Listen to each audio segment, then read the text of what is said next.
Good afternoon. I'm State Representative Justin Simmons of the 131st District, and I'm proud to be joined by my colleague, Representative Steve Bloom, out from the Carlisle area. We're here today to talk about Representative Bloom's legislation that will call for a limited constitutional convention here in Pennsylvania. Representative Bloom and I decided to host this press conference today to talk to the media and public about this idea. I think this is a concept that individuals everywhere are actually interested in hearing about. Everywhere I go in Pennsylvania, I hear from individuals who are rightfully frustrated with the inaction in state government.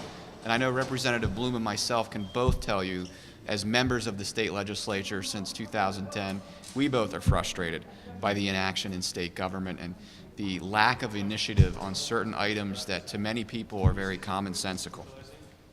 The public has been defending some major reforms to Pennsylvania for years, yet these reforms continue to not make their way through the entire legislative process. Look no further than the state budget stalemate, or property tax reform, or a reduction in the size of the state legislature. We have one of the largest full-time legislatures in the United States here in Pennsylvania.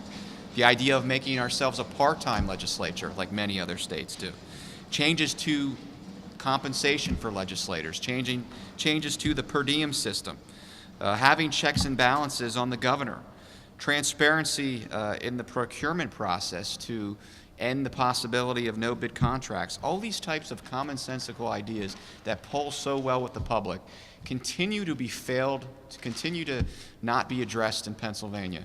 And in my tenure in the State House, and I know Representative Bloom's tenure in the State House, we've asked ourselves why this is and what we can do about it. And I'm so happy that Representative Bloom of Cumberland County is here today to talk about why the need for a limited constitutional convention is a way that we can address getting some of these ideas passed.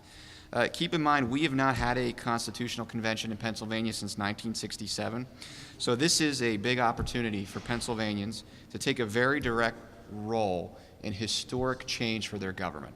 And I want to stress, too, that the idea of having a limited constitutional convention is very important.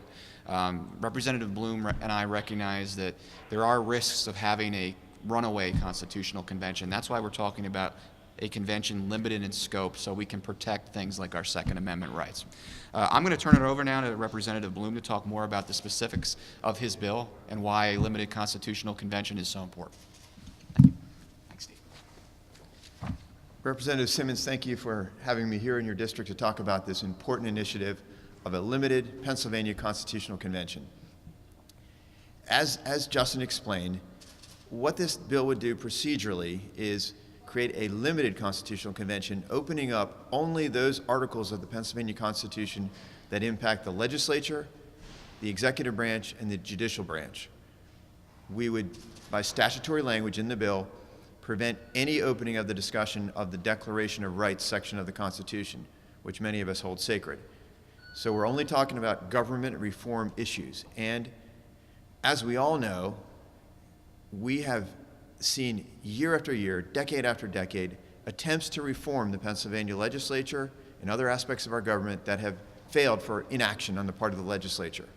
This is the opportunity to finally have the citizens rise up and do the job that the legislature has so far refused to do, to take control of Pennsylvania, fix our broken government. The process would be, first, this bill would have to pass the House and Senate. Once that happens, it would put on the next upcoming election, whether it's a primary cycle or general election, whatever's coming up next, on the ballot for the voters of Pennsylvania to vote on a referendum as to whether they wanted to have this limited constitutional convention. If the people say, yes, we want this opportunity to fix our broken state government, then there would be an election of delegates to the convention, which can't be legislators. They have to be regular citizens, 3 from each senatorial district, to serve as the actual delegates to the convention. Those delegates would then meet from the next July 1st through November 1st to determine what changes they want to make to fix our broken Constitution. Those elements that are not addressing the way the legislature conducts its business, the pay for legislators, the term limits for legislators, the way districts are carved up, all those things that the public has been so frustrated about. Whatever those delegates, which are regular citizens, choose to address, then is enacted by the convention if they vote in favor of it.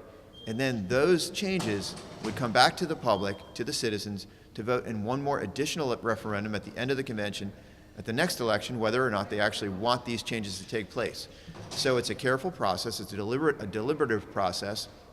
The citizens themselves, though, are in control of the process, cutting out the legislators, the bureaucrats, all those people that have failed to reform state government in the past. This was the opportunity for the citizens to get this job done.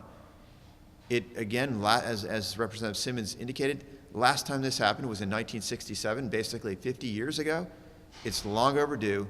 And if you like Pennsylvania state government the way it is right now, if you like the way it's functioning now, then this is not for you. You shouldn't support it. But if you're ready to fix state government, to improve this state so that we can actually move forward instead of being mired in these endless budget standoffs and corruption scandals and overpayment for goods and services and contracts, then this is the time for you to rise up, contact your state representatives, contact your senators. Many have already co-sponsored the bill in the House, and there's a corollary version in the Senate sponsored by Senator Eichelberger. It's also got a number of sponsors on it already. But this is your time to tell your legislators and senators and representatives to please co-sponsor the bill, House Bill 1967, Senate Bill 867. And I'll, at this point, turn it over to questions that anyone may have for Representative Simmons and myself. How can you be sure that members of the General Assembly won't just make the problem worse through a constitutional convention? Well, good question. The question is whether we won't actually make the problem worse through a constitutional convention, that the members of the General Assembly would influence it improperly. The key is that the delegates are citizens. They're not sitting representatives. They can't be, that actually would disqualify you from serving. So it has to be ordinary citizens. And ultimately, again, there's the two forms of citizen veto over this whole process. First, it's up to the citizens to decide to have it.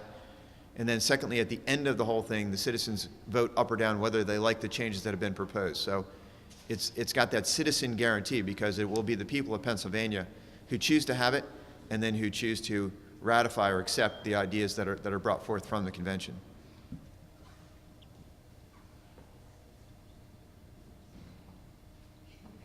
Any other questions? Okay. Thank you for having me here. My pleasure. Thank you, Appreciate Steve. it. Thank you guys for attending today.